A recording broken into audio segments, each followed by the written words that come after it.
तो गाइस कैसे हो आप सभी। आई होप आप लोग बहुत ज़्यादा अच्छे हो गए। सो गाइस आज के इस वीडियो में मैं आप लोगों के साथ कुछ ऐसे 3 मिस्टेक शेयर करने वाला हूं जिन्हें अगर कोई ट्रेडर समझ जाता है तो वो जो 2 साल में प्रॉफिटेबल होने वाला था वो सिर्फ 6 महीने के अंदर प्रॉफिटेबल हो जाएगा अगर वो इन चीज़ों को अच्छे से समझ जाता है तो चलो ज़्यादा टाइम वेस्ट करते हुए इस वीडियो को स्टार्ट कर देते हैं। गाइस ये हमारा पहला मिस्टेक कि अगर कोई ये सोचता है कि भाई मेरे को अपने ट्रेडिंग अकाउंट को बहुत तेजी से ग्रो करना है तो उसके पास सिर्फ 2 ही रास्ते बचते हैं अपने अकाउंट को तेजी से ग्रो करने का। पहला रास्ता है कि वो ऑप्शन ट्रेडिंग करके अपने अकाउंट को ग्रो कर सकते। अब देखो यार, ऑप्शन ट्रेडिंग एक ऐसा टूल है जहां बिगनर्स के लिए कोई ऑप्शन ही नहीं है, क्योंकि जो लोग इक्विटी मार्केट में पैसे बनाते हैं वो भी ऑप्शन में जाते हैं तो उनका भी लॉस होता है। अगर कोई बिगनर ये सोचे कि मैं डायरेक्ट ऑप्शन में जाके पैसे बना लूंगा तो उसके पास कोई ऑप्शन ही नहीं होता, फिर भी वो जाता है अपना अकाउंट ब्लो अप करता है, फिर वो कहता है भाई पैसे नहीं बनते। तो अगर कोई ऑप्शन ट्रेडिंग शुरू में छोड़ दे कि भूल जाए कि शुरू में मेरे को ऑप्शन ट्रेडिंग करना है, तो उसके बाद जो दूसरा रास्ता होता है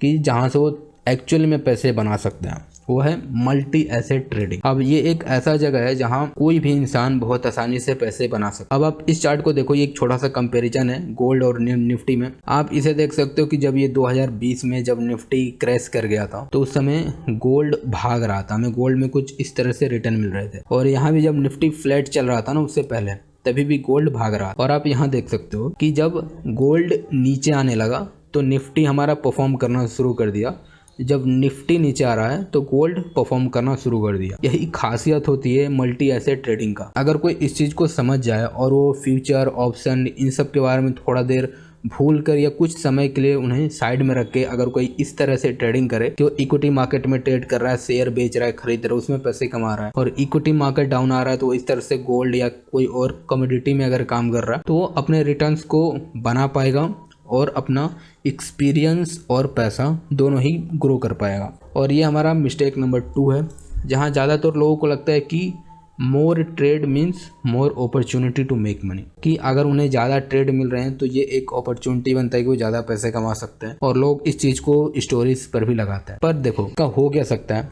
मैं आपको दिखाता हूँ कि कुछ लोग होते हैं जो ज़्यादा ट्रेड करके भी पैसे बना सकते हैं, पर इन लोगों की क्वांटिटी बहुत कम होती है। बहुत कम ही लोग होते हैं जो ज़्यादा ट्रेड करके भी पैसे बना लेते हैं। नहीं तो अधिकतर लोगों का कहानी ये होता है जिसको हम ओवर ट्रेडिंग कहते हैं, कि वो उनके एक बार पैसे बनते हैं, 4 बार पैसे जाते हैं और फिर उन्हें अभी भी लगता है कि मैं पैसे बना सकता हूँ, बस मैं ये गलती कर दे रहा हूँ, ये गलती अगली बार नहीं करूंगा, पैसे बन जाएंगे। पर अगली बार कोई और गलती हो जाती है या मार्केट कोई और मूव दे देता है, फिर कहते हैं भाई अगली बार ये गलती नहीं होगी, फिर मैं पैसे बना लूंगा। तो ज़्यादातर लोग ओवर ट्रेडिंग करते हैं और बहुत कम ही लोग होते हैं जो ज़्यादा ट्रेड करके भी पैसे बना लेते हैं। तो आप अगर इस चीज़ को अवॉइड कर दो कि ज़्यादा ट्रेड का मतलब ये नहीं होता कि आप ज़्यादा पैसे बना सकते हो, तभी भी आप अपने कैपिटल को ब्लो अप करने से बचा सकते। और जो तीसरी गलती है कि मेरे को भाई इस ट्रेड से पैसे कमाने ही हैं, अगर इस ट्रेड में मैं पैसे नहीं कमाऊंगा तो बहुत कुछ बिगड़ सकता है। वो पता है कब होता है, जब मान लो कि आप इस तरह से रेजिस्टेंस पे बैठे हो, आपको अचानक से एक ब्रेकआउट दिखता है, आपकी मान लो कैपेसिटी है कि आप 100 क्वांटिटी से ट्रेड करते हो, पर आपको ये सेटअप इतना अच्छा लग रहा है कि आपने 1000 क्वांटिटी उठा लिया, जितना पैसा था सारे पैसे का आपने 1000 क्वांटिटी उठा लिया। तो जब तक ये ऊपर जाता है ना ये चीज बहुत अच्छा लगता है, पर ये जो एक